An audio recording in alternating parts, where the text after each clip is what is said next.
साथियों नमस्कार। स्वागत है आपका आपके अपने YouTube चैनल पर।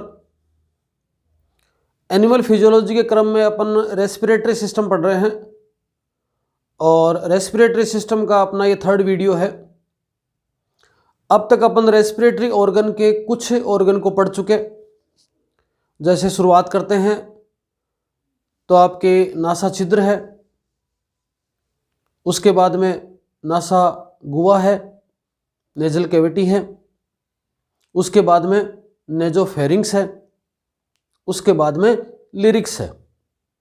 मतलब नासा छिद्र है, नासा मार्ग बोल सकते हो, नासा गुहा बोल सकते हो, उसके बाद में ग्रसनी बोल सकते हो और उसके बाद में कंठ बोल सकते हो। कंठ के बाद से आगे पढ़ते हैं अपन। एक तो अभी तक आपने अगर चैनल को सब्सक्राइब नहीं किया है तो सब्सक्राइब कर लो, कुछ नहीं जाता आपका। और कुछ मित्रों के साथ में, कुछ साथियों के साथ में इसको शेयर कर दो, आपका कोई बिगड़ेगा नहीं और चैनल को थोड़ा सा मोटिवेशन मिलेगा।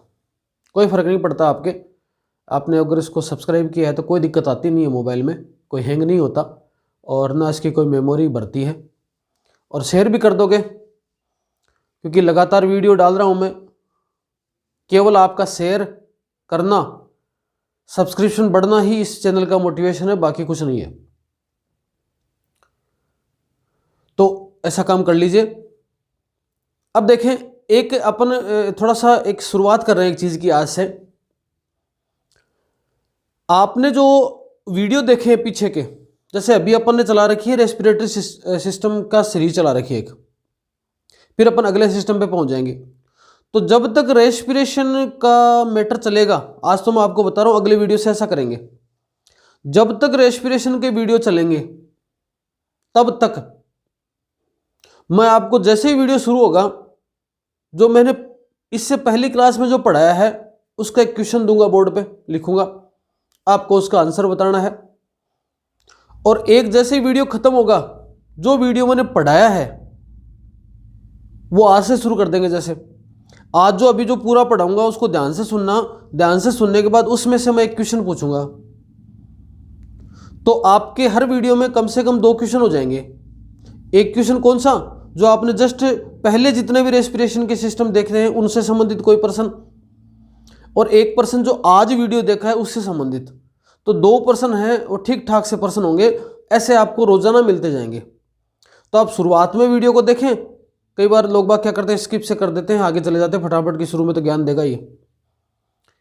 और लास्ट तक वीडियो को देखें। आप अगर वास्तव में सीरियस हैं तैयारी को लेके तो वीडियो को बिल्कुल भी स्किप ना करें, 2 सेकंड का भी ना छोड़ें, क्योंकि मैं बिल्कुल काम की और सारगर्भित बातें बताता हूं। बिना मतलब की बात तो करते ही नहीं है चैनल पे। ना आपसे कोई ज़्यादा चर्चा होती है, केवल और केवल संबंधित बात ही पढ़ाई की होती है। और कई बार जैसे मान लो कोई बात बोली जाती है, कोई बात आपको समझाई जाती है और मैं देखता हूँ कि इसमें तो ज़्यादा हो गया, फिर वीडियो लंबा होगा, तो फिर मैं उसको एडिट करता हूँ। तो आप देखते हो कई बार एडिटिंग का आपको लगता है कि हाँ एडिट किया हुआ मैटर है, तो वो कुछ ज़्यादा लगता है कि वीडियो ज़्यादा हो रहा है, इस बात की तो कोई आवश्यकता नहीं है यहाँ पे। तो केवल पढ़ाई से related fruitful video, fruitful matter ही मैं आपको क्या कर रहा हूँ, प्रोवाइड कर रहा हूँ। फ्री ऑफ कॉस्ट आपको सब मिल रहा है। आपका काम क्या बनता है, कमेंट देखो आप, ज़्यादा कोई बढ़िया है, ये अच्छा है, ये है, वो है, इससे कोई जो आपके Y2 स्टूडियो पे जो आपके नॉर्मल है, आपके जैसे आप डालते हो, उनसे कोई विशेष बात नहीं है। पर कम से कम आप शेयर कर दोगे, ठीक लगे तो लाइक कर दोगे, बढ़िया नहीं लगे, खराब लगे तो डिसलाइक कर दोगे, उसमें तो कोई विशेष बात नहीं है। पर कम से कम कोई थोड़ा रिस्पॉन्स आएगा आपको, क्योंकि एक ऐसा अपन मैं एक ग्रुप भी बनाना चाह रहा हूँ कुछ बच्चों का, जो केवल इसी चैनल पर डिपेंड है, जो इस चैनल पर निर्भर हैं। क्योंकि बहुत सारे लोग कोचिंग भी करते हैं, बहुत सारे लोग इधर उधर वीडियो भी देखते रहते हैं, तो उनको तो खैर मैटर मिल जाएगा। बहुत सारे इंटेलिजेंट खुद भी अपने आप में है, उनको ज़्यादा जरूरत भी नहीं है वीडियो वगैरह की। तो ऐसे बच्चों की तो बात नहीं कर रहा, परंतु कुछ ऐसे बच्चे हैं जिनको मैं अभी छांट रहा हूँ। मैं मतलब मेरी कोशिश है कि मैं उनको कुछ सेपरेट करूँ। तो ऐसे कोई बच्चे जो केवल इस चैनल पर डिपेंड है और चैनल को ही आधार मान चुके हैं अपने तैयारी का, ऐसे बच्चों का कुछ सिलेक्शन करके फिर उनके लिए कुछ अलग से सुविधाएं उपलब्ध करवाऊंगा मैं, कुछ ऐप के जरिए फ्री ऑफ कॉस्ट। तो ऐसे बच्चों का भी कुछ सिलेक्शन करना है, तो वो अभी थोड़ा थोड़ा मेरे नज़र में आ रहे हैं कि ये बच्चे केवल और केवल यहीं पर डिपेंड है। इस प्रकार के कुछ स्कीम्स लगातार आपको मिलती रहेंगी। एग्जाम जब तक नहीं होगा तब तक प्रक्रिया चलती रहेगी। सिलेबस को अपन कर लेंगे, चिंता की कोई बात नहीं है। आप तो बस चैनल से जुड़े रहें, विश्वास करें, यहाँ पे कोई दिक्कत नहीं आएगी। देखो रेस्पिरेटरी सिस्टम में अपन ने जितनी बातें पढ़ी उसके अगले क्रम में अपना लेते हैं 5वां नंबर होगा शायद, वो आ गया आपके ट्रेकिया। लिरिंग्स तक अपन ने पढ़ लिया था, कंठ तक अपन ने पढ़ लिया था, और अब आपके अगला टॉपिक है वो है ट्रेकिया, या क्या बोल सकते हैं इसको, श्वास नली। ठीक है।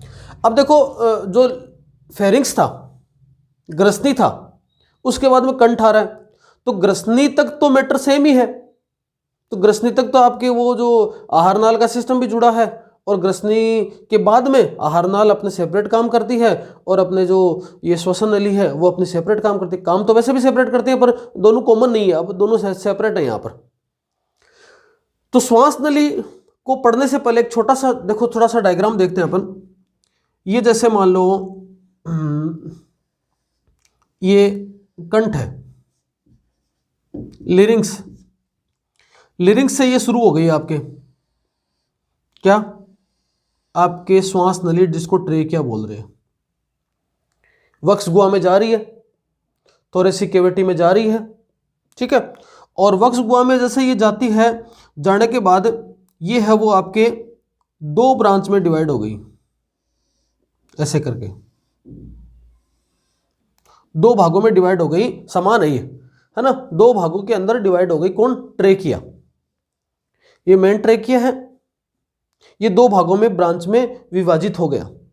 जहां पर 2 भागों में विभाजित हो गया वहीं पर आपके क्या है, ये फेफड़े की संरचना है।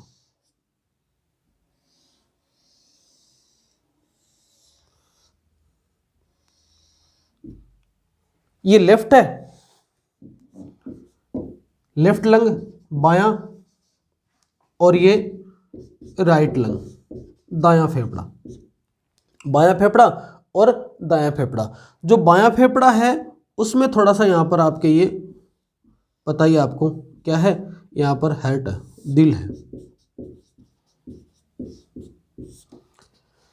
ये जो मेन जो स्ट्रक्चर है आपके श्वास नली, इसमें जो जैसे ये लंग्स में प्रवेश करती हैं वैसे ही कुछ ब्रांचेज में डिवाइड हो जाती हैं, जैसे इसकी शाखाएं हैं,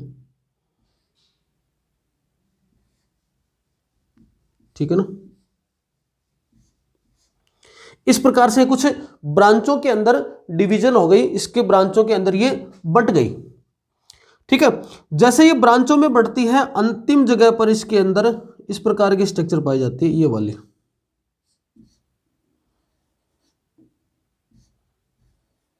ये वाली, ऐसे मान लो, जिसको कुपिकाएं बोलते हैं। ऐसे करीबन मतलब दोनों फेफड़ों के अंदर, दोनों को मिला के बता रहा हूं, करीबन क्या है, 60 करोड़ कुपिकाएं हैं ये।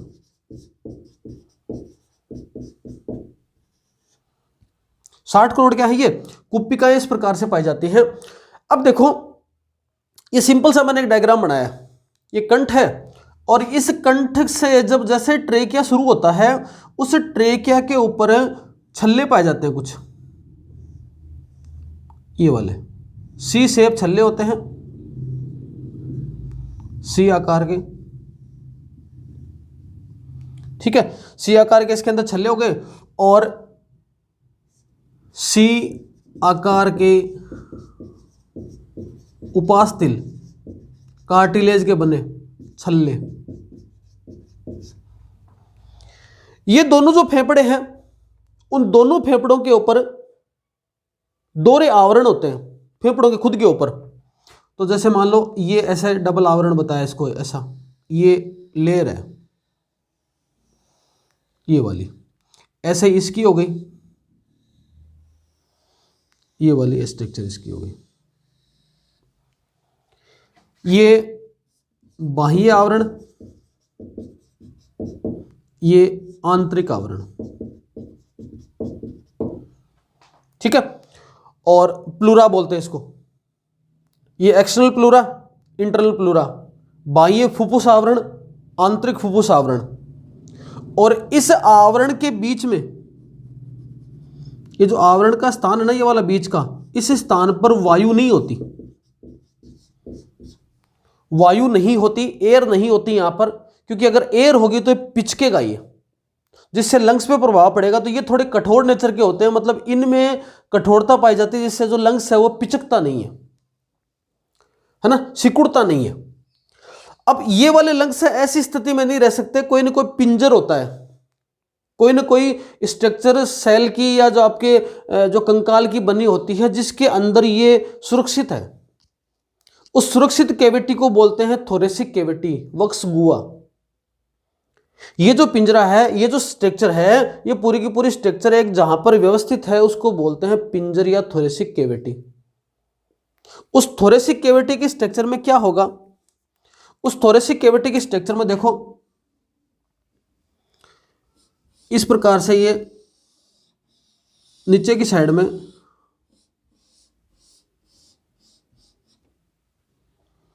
ये है क्या? डायफ्राम।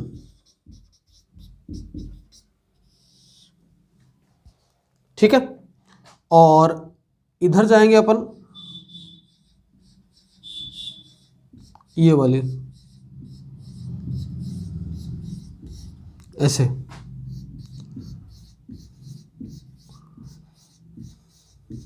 ऐसे करके, ये क्या है? ऐसा लिख सकते हैं, cut part of ribs, cut part of ribs. Ribs का मतलब कटा हुआ भाग, ये वाली स्ट्रक्चर हो गई। ठीक है, तो ये रिब्स है, ये नीचे डायफ्राम है, स्टर्नम होता है, कशेरुक दंड होती है। कौन सी स्थिति कहां होती है ये अपन लंग्स में पढ़ेंगे। अभी अपन ट्रेकिया को लेके चल रहे हैं, तो अभी अपने स्ट्रक्चर मेन ट्रेकिया है, इसको भी पढ़ेंगे अपन। अभी इसी वीडियो में कर लेंगे, जो पूरी की पूरी स्ट्रक्चर पढ़ेंगे कि आखिर में कौन सी चीज कहां होती है। पर अभी अपन किसको लेके चल रहे हैं? अभी अपन लेके चल रहे हैं ट्रेकिया को। तो मेन अपन अभी ट्रेकिया को पढ़ते हैं। देखो, जो श्वास नली है, उस श्वास नली में सी आकार के उपास्थल छल्ले पाए जाते हैं, लेकिन ये छल्ले होते हैं सी शेप छल्ले, परंतु ये अपूर्ण होते हैं। अपूर्ण का मतलब जैसे पूरी दूर में नहीं है, जैसे एक ये स्ट्रक्चर है, इसमें मान लो पूरी दूर में कोई छल्ला हो, ऐसा नहीं है। आप इधर से देखोगे आपको छल्ला दिखेगा, ठीक है, इधर से नहीं है। जैसे मान लो इसको मैं ऐसे समझाऊं, ठीक है, ये वाले जैसे मान लो कि एक आपके ट्रेकिया है और इसके अंदर ये आपको दिख रहा हो, तो ये छल्ला है जी, ठीक है, ये छल्ला आपको दिख रहा होगा इधर। लेकिन जैसे आपने इसकी दूसरी साइड में देखा, उधर की साइड में आपको नहीं दिखाई है ना, एक साइड में आपको दिखा, एक साइड में आपको नहीं दिखा। इसका क्या मीनिंग हुआ? इसका मीनिंग हुआ कि छल्ले क्या हैं? अपूर्ण प्रकार के। अब अगर मैं इसे जो ये ट्रेकिया है, उसको मैं नॉर्मली अगर डायग्राम बनाऊं, देखो एक बार, ये ट्रेकिया है, इसकी दो ब्रांचेज हो गई, ठीक है, फिर यही ट्रेकिया, इसकी दो ब्रांचेज, ठीक है, सेम है ये। अब मैं इसको किधर देख रहा हूं? इसको मैं देख रहा हूं डोर्सल साइड से। डोर्सल को हिंदी में क्या बोलोगे? हिंदी में बोलोगे पृष्ठ, पृष्ठ सतह से देख रहा हूं। और इसको मैंने देखा है वेंट्रल साइड से, मतलब अधर सतह से। क्या है? अधर सतह। पृष्ठ सतह ये जैसे अपनी है ना, ये पृष्ठ सतह वेंट्रल साइड, और ये पीछे वाली क्या है? Dorsal side.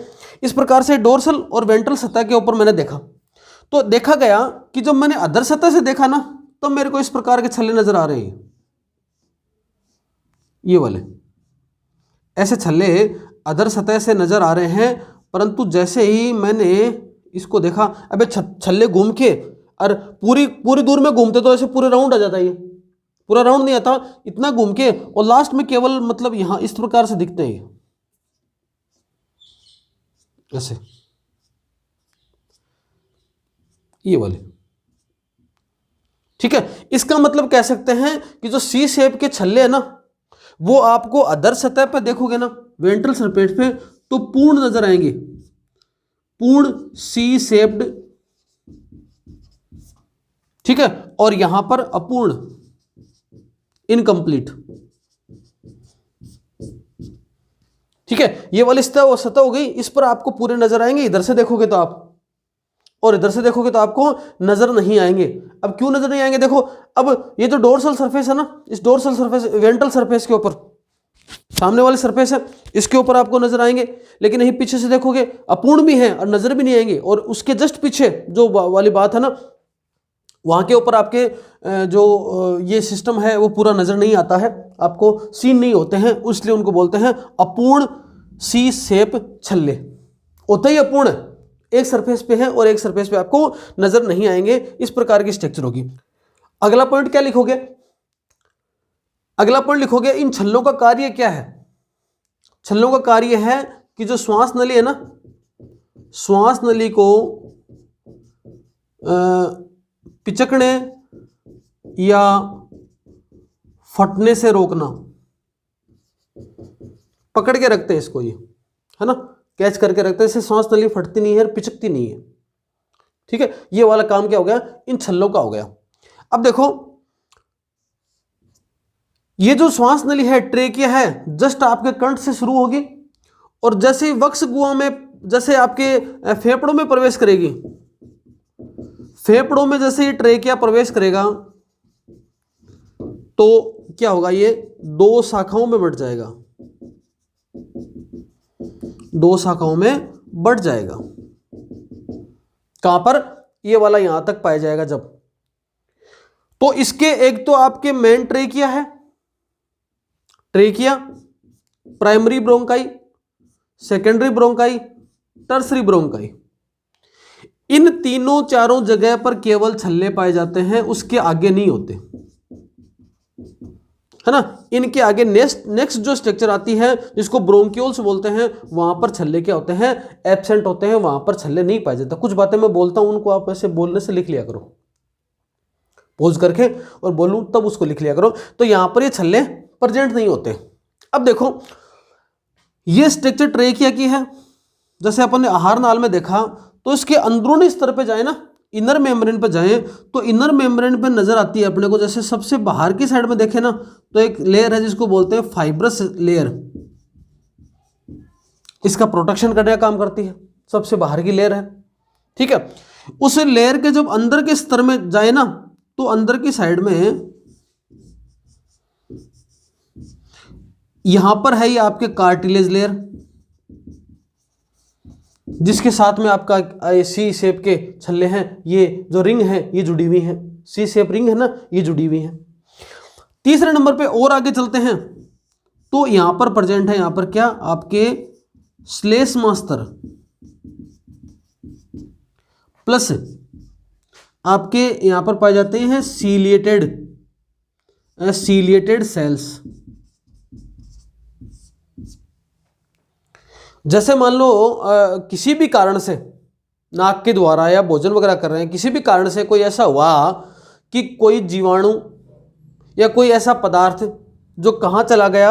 आपके इस ट्रेकिया तक पहुंच गया। ऐसी परिस्थिति के अंदर क्या होगा कि जो ये जो सीलिएटेड सेल है ना, उसको पकड़ेंगी। ठीक है, और ये जो म्यूकस है ना, म्यूकस श्लेष्मा स्तर क्या करेगा? श्लेष्मा स्तर म्यूकस सीक्रेट करेगा। तो इसका जो म्यूकस होगा ना, उस म्यूकस में उसको लपेट लेंगी, म्यूकस में लपेट कर, है ना। ये जो सिलेटेड सेल क्या करेंगी? उस जो कोई एक्स्ट्रा चीज आ गई ना, जैसे कोई जीवाणु आ गया, कोई कचरा आ गया, ऐसा कुछ बाय द वे मान लो ट्रेकियल सिस्टम में चला गया, तो ये क्या करेंगे? सिलेटेड सेल जो श्लेष्मा स्तर के अंदर, जो श्लेष्मा स्रावित हो रहा है, उसके अंदर लपेट कर उसको, है ना, उसको वापस लपेट कर भेज देंगी। कहां पर? अपने जो डाइजेस्टिव सिस्टम में भेज देंगी, मतलब गुलेट में भेज देंगी, और वहां से बॉडी क्या करेगी? उसको निगल लेगी। बाहर निकालने के बजाय उसको क्या करेंगे? अपने पाचन तंत्र में चला जाएगा और निगल लिया जाएगा।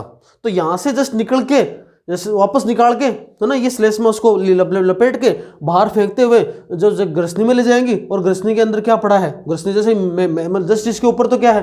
फेरिक्स है, और फेरिक्स दोनों कॉमन है, तो उसको कहाँ पहुंचा देंगी? उसको पहुंचा देंगी पाचन तंत्र वाले के अंदर, मतलब अपने क्या करेंगे, उसको निगल लिया जाएगा, खा लिया जाएगा। इस स्तर के द्वारा इस प्रकार की स्थिति आती है। ठीक है। अब क्या होता है, जो अस्थमेटिक मरीज होते हैं, अस्थमा के मरीज होते हैं, उनके अंदर क्या होता है कि जो आंतरिक स्तर है ना, इधर की बात करें और इधर की बात करें, ये वाला इतनी तो जगह जहां पर एयर मूव कर रही है, तो इस स्तर के ऊपर कुछ सलवटें पड़ जाती हैं, कुछ सिकुड़न आ जाती है और ये पिचक जाता है, एरिया पिचक जाता है तो उसको सांस लेने में दिक्कत आती है। तो अस्थमा के मरीज को फिर सांस नहीं आता, डॉक्टर के पास जाता है और डॉक्टर क्या करता है, उसको क्या करता है, निम्बुलाइजर लगाता है, इनहेलेशन देता है।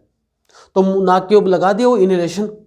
जब कई बार जुकाम वगैरह में भी ये जो है दिक्कत आ जाती है, तो इसको क्या क्या इनहेलेशन लगाया ना, उसके अंदर हार्मोन होता है एड्रेनलिन, और वो एड्रेनलिन हार्मोन क्या करेगा, उन जो नली है उसके सिकुड़न को खोल देगा, उसके पिचकेपन को हटा देगा और एक बार उसको फुला देगा, फुलाने से रास्ता बन जाएगा और सांस लेने में सुविधा हो जाएगी। इस प्रकार की स्ट्रक्चर इसके अंदर चलती रहती है, ये मूवमेंट होता है। देखो इसको ढंग से समझना।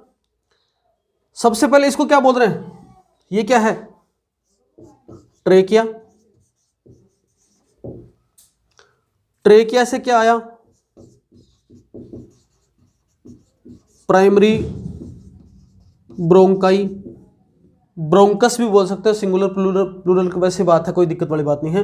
प्राइमरी ब्रोंकाई, प्राथमिक श्वसनिका, ये श्वास नली है, प्राथमिक श्वसनिका बोल दिया इसको।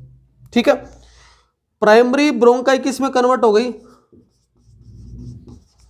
Secondary bronchi. कन्वर्ट का मतलब जैसे जैसे आगे चल रही है वैसे वैसे ब्रांचेस बन रही है ना, इनकी शाखाएं बन रही है, उनको बोला जा रहा है। एक है प्राइमरी, फिर 2 बन गई सेकेंडरी, फिर 3-4 अलग अलग बन गई और छोटी हो गई, वो क्या हो गई, टर्सरी। जैसे यहाँ पर ये स्ट्रक्चर है, फिर ये हो गया, फिर ये, इस प्रकार से स्ट्रक्चर चलती जाती है आगे जाके। सेकेंडरी ब्रोंकाई आगे जाके किस में खुलेगी, टर्सरी ब्रोंकाई। टर्सरी ब्रोंकाई मतलब किस में ओपन हो गई, ब्रोंकियोल्स में। ये ब्रोंकियोल्स हैं, किस में खुले आगे जाके, और जैसे जैसे आगे मतलब एक पेड़ की शाखा होती जाती है ना, वैसे पेड़ को मान लो उल्टा कर दिया, तो ऐसे पेड़ के तने से फिर आगे ब्रांच बनती जा रही है, उसको इस प्रकार से आप समझो। ब्रोंकियोल्स हैं वो कहाँ खुली, आपके टर्मिनल ब्रोंकियोल में।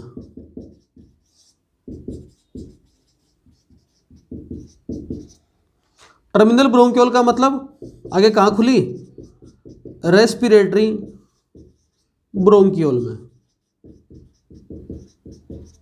रेस्पिरेटरी ब्रोंकियोल है वो कहाँ खुली, एल्वियोलर डक्ट में। एल्वियोलर डक्ट का मतलब क्या है, एल्वियोलर सेक, और एल्वियोलर सेक का मतलब है एल्वियोलाई, वायु कुप्पिकाएं जो हैं कितनी, मैंने यहां बता दिया, दोनों लंग्स के अंदर कितनी है, लगभग 60 करोड़ के आसपास दोनों फेफड़ों में। और यही वायु कुप्पिकाएं हैं जो आपके क्या करती हैं, गैसों के विनिमय के लिए सतह उपलब्ध करवाती हैं। मतलब गैसों का विनिमय कहाँ होता है, वायु कुप्पिकाओं में ही होता है। आप जो श्वास ले रहे तो आपके साथ ऑक्सीजन है ना, वो कहाँ पहुंचेगी, वायु कुप्पिकाओं तक जाएगी। वायु कुप्पिकाएं क्या करेगी, वहां पर उनके पास में CO2 पड़ी है, CO2 उसको दे देंगी और O2 क्या करेंगी, ले लेंगी। मतलब जो सबसे पहले यहाँ पर जिसको अपन इंस्पिरेशन में आपके एक्सपिरेशन और इंस्पिरेशन पढ़ रहे हैं, तो वहां वाली जो पहली प्रक्रिया जिसको अपन एक्सटर्नल रेस्पिरेशन पढ़ा था, वो कहाँ हो रहा है, यहाँ पर एल्वियोलाई की सतह पे हो रहा है। और गैसों का आदान प्रदान यहीं पर होता है, यहीं पर प्रेजेंट होता है। और इसकी सतह के ऊपर क्या पाए जाते हैं, सल की उपकला उत्तक। ये 2 पॉइंट अलग से लिख लेना, एक तो सल की उपकला उत्तक स्क्वेमस एपिथेलियल टिश्यू, तो कहां पर है, यहां पर, और एक मैंने यहां देखा था सीलेटेड एपिथेलियल टिश्यू पक्ष्माभी उत्तक, ये कहां पर है, ये ट्रेकिया की भीतरी सतह के ऊपर।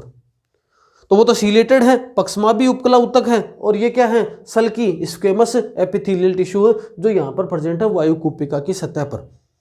इसको ज्यादा कुछ रटने की जरूरत नहीं है, ज्यादा समझने की जरूरत नहीं, कौन सी चीज कहां पर है, बस क्रम याद रख लेना, क्रम याद रह जाएगा, प्राइमरी सेकेंडरी टर्सरी, फिर bronchiole, terminal bronchiole, respiratory bronchiole.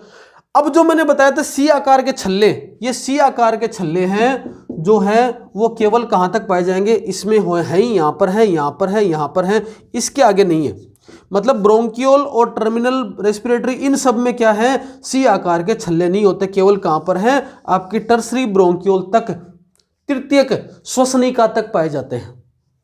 श्वास नली, प्राथमिक श्वसनिका, द्वितीयक श्वसनिका, तृतीयक श्वसनिका, ठीक है। और फिर श्वसनिकाएं, श्वसनिका, श्वसनिकाएं, अंतःश्वसनिकाएं, ठीक है, और श्वसन श्वसनिकाएं, एल्वियोलर डक्ट, ठीक है, और उसके बाद में एल्वियोलर सेक और एल्वियोलाई। इस प्रकार से इसकी ये स्ट्रक्चर होती है। एक डायग्राम दिखा रहा हूं आपको जो आपकी 12th बुक में दे रखा है, हिंदी में है पर मैंने इंग्लिश में नाम बोल दिया है। आप उस डायग्राम को अभी देखें, आप डायग्राम को देखोगे तो आपको सारी चीजें एक पेड़ के रूप में, शाखाओं के रूप में नजर आ जाएंगी। आपको वहां नजर आ जाएगा कि आप कहां पर आपको प्राथमिक श्वसनिका में बोल रहा हूं, कहां पर द्वितीयक श्वसनिका, कहां तक छल्ले पाए जाते हैं, उसके बाद में अलग अलग ब्रांच हो गई, और लास्ट के अंदर एल्वियोलाई है, वायु कुपिकाएं, जहां पर सल की उपकला उत्तक पाए जाते हैं, स्क्वेमस एपिथेलियल टिश्यू पाए जाते हैं, और यहीं पर गैसों का आदान प्रदान होता है। गैसेज क्या होती है, एक्सचेंज होती है, विनिमय होता है। फर्स्ट विनिमय यहीं पर होता है, जिसको अपन एक्सटर्नल रेस्पिरेशन बोल रहे हैं, बोला जाता है। आगे देखो, अब तक आपने क्या देखा, जो सहायक अंग है उनको अपन ने देख लिया, सारे सहायक अंग आ गए आपके, जो कि रेस्पिरेशन में कार्य करते हैं, ह्यूमन रेस्पिरेटरी सिस्टम के एसेसरी ऑर्गन हैं। अब देखते हैं मेन जो अपना लास्ट का है मुख्य ऑर्गन, मेन ऑर्गन कौन सा है जहां पर रेस्पिरेशन संपन्न होता है, उसको क्या बोलते हैं, लंग्स, फेफड़े। कुछ कुछ पॉइंट आपको अब तक पता ही चल गए होंगे। मुख्य अंग है, संख्या कितने हैं, ये 2, गुलाबी रंग के होते हैं, सॉलिड होते हैं, ठोस होते हैं, गुलाबी रंग के होते हैं, ठोस होते हैं। बायां जो फेफड़ा है में 2 पालियां होती हैं, और दायां जो फेफड़ा है, फेफड़े में 3 पालियां होती हैं, ठीक है। सॉलिड है लेकिन थोड़े फ्लेक्सिबल, लचीले हैं, मसल्स नहीं पाई जाती, पेशी रहित होते हैं, और इसलिए खुद में फूलने या पिचकने की क्षमता नहीं होती, खुद में ऐसी कैपेसिटी नहीं होती। वो बायां फेफड़ा है, बाएं फेफड़े में, फेफड़े की तरफ क्या होता है, हृदय स्थित होता है। फेफड़ों की उत्पत्ति, ओरिजिन के बारे में क्वेश्चन पूछे, मीजोडर्मल, ठीक है। मीजोडर्मल होते हैं, एक्टो, एंडो और आपके मीजो, 3 प्रकार की उत्पत्ति स्थल होते हैं। तो यहां पर इसका कैसा है, उत्पत्ति स्थल मीजोडर्मल है। इस प्रकार जो आपने देखा, ये 2 आवरण है इसके बाहर, मैंने बता दिया था पहले, फिर भी बता देता हूं। 2 आवरण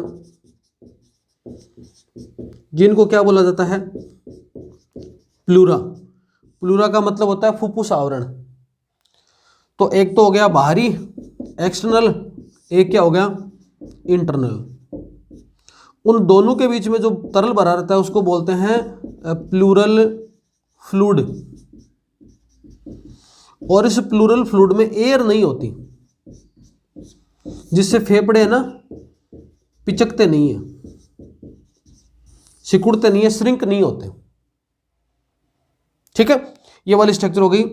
अब ये जो फेफड़े हैं बता दिया था, जिस गुहा में प्रेजेंट है उसको क्या बोलते हैं, थोरेसिक कैविटी, वक्ष गुहा। एक छोटा सा डायग्राम समझो, देखो मान लो ये वाली स्ट्रक्चर है इस प्रकार से,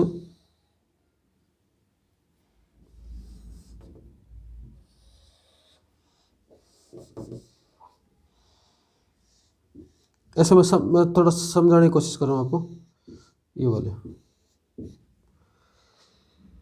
और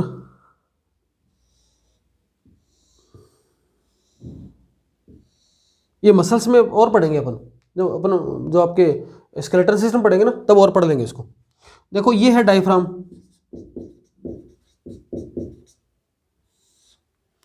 उसके बाद में ये हैं पसलियां, रिब्स, कितनी होती हैं 12 जोड़ी, ये वाले रिब्स है ना 12 जोड़ी,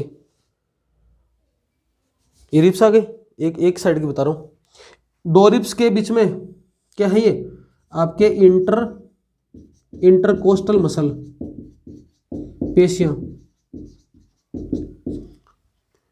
ये क्या है स्टर्नम, कौन सी सतह पर, ठीक है वेंट्रल सरफेस पर, वेंट्रल सरफेस पर क्या हो गया स्टर्नम हो गया, ये रिब्स हो गई, और बैक साइड में ये आपके कशेरुकदंड। इस पिंजरे के अंदर क्या फंसा रहता है, इसके अंदर फेफड़ा है। नॉर्मल देखो तो ये है ना यहाँ ये डायफ्राम, ठीक है, स्टर्नम, रिब्स है, रिब्स जा रही है पीछे, पूरा पिंजरा बन रहा है, जोड़ी हो गई, लास्ट में क्या जुड़ी हुए हैं कशेरुकदंड से। तो आपके वर्टिब्रल कॉलम कशेरुकदंड, पीछे का कशेरुकदंड है, ये आपके रिब्स हैं, ये क्या है डायफ्राम है, ये क्या है थोरेसिक कैविटी है। इस पिंजरे के बीच में क्या घुसा हुआ है, इस पिंजरे के बीच में घुसा हुआ है 2 फेफड़े, दोनों पिंजरों के बीच में 2 फेफड़े घुसे हुए। अब ये जो देखो इस प्रकार की जो स्ट्रक्चर है, ये पूरी की पूरी जो पिंजरा बना हुआ है, उस पिंजरे के अंदर जो रिब्स हैं, इन रिब्स की संख्या है 12 जोड़ी, ये गिन लेना चाहिए, यहाँ से शुरू करोगे तो ये 12 जोड़ी है, ये 12 ये 12 ये। इन सब के बीच में मूवमेंट करवाने के लिए जो रिब्स हैं, इनको जोड़ने के लिए जो मसल्स पाए जाते हैं जिनको बोलते हैं इंटरकोस्टल मसल्स, ये 11 जोड़ी हो गई। फिर 12 के बीच में है ना, इसलिए कितनी हो गई ये 11 जोड़ी हो गई इस प्रकार की। तो ऐसा कह सकते हैं कि ये जो थोरेसिक कैविटी है, इस थोरेसिक कैविटी के अंदर आपके डोर्सल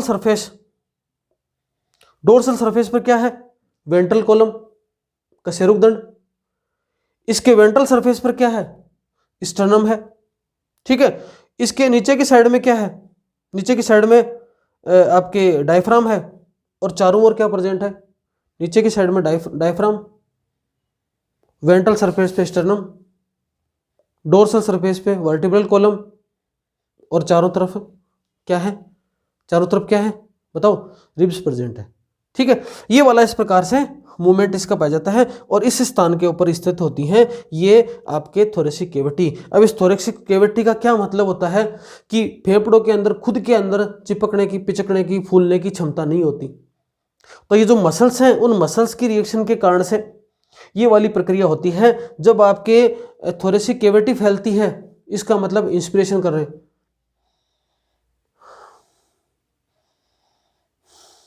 मतलब श्वास ले रहे हैं, थोरेसिक कैविटी फैल रही है, थोरेसिक कैविटी का मूवमेंट हल्का होता है, सिकुड़ती है, अपन श्वास छोड़ रहे हैं। इस प्रकार की प्रक्रिया से, जिसको इंस्पिरेशन और एक्सपिरेशन कहते हैं, इंस्पिरेशन एक्सपिरेशन को अपन क्रिया विधि पे चलेंगे।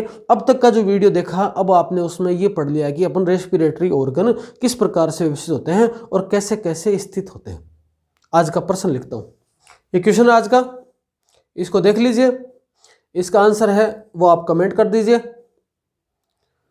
कल से क्या करेंगे, जब वीडियो बनेंगे नेक्स्ट, तो एक क्वेश्चन पहले पूछूंगा जो आज वाले वीडियो में से होगा। आज वाले क्या मतलब रेस्पिरेशन जो पढ़ते आ रहे हैं ना, उसमें कहीं से भी एक प्रश्न होगा, तो रेस्पिरेशन को बार बार रिवाइज करते रहें आप, ठीक है। और एक प्रश्न कैसा होगा जो अपन लेटेस्ट जिस दिन जो वीडियो पढ़ेंगे उसमें से होगा, और 1% जो पहले रेस्पिरेशन जो अब तक अपन पढ़ चुके हैं उनमें से होगा। ये कुछ आइडियाज़ हैं, आपके पास भी अगर कुछ ऐसे आइडियाज़ हैं तो आप टेलीग्राम पे मेरे को बता सकते हैं, जिससे वीडियो को अपन और बढ़िया तरीके से फ्रूटफुल बता सकें और पब्लिक तक पहुंच सके। ये कुछ बच्चों के आइडियाज़ हैं, कुछ स्टूडेंट ने दिए हैं, उनका बहुत बहुत धन्यवाद, आभार। आज के लिए इतना ही, धन्यवाद।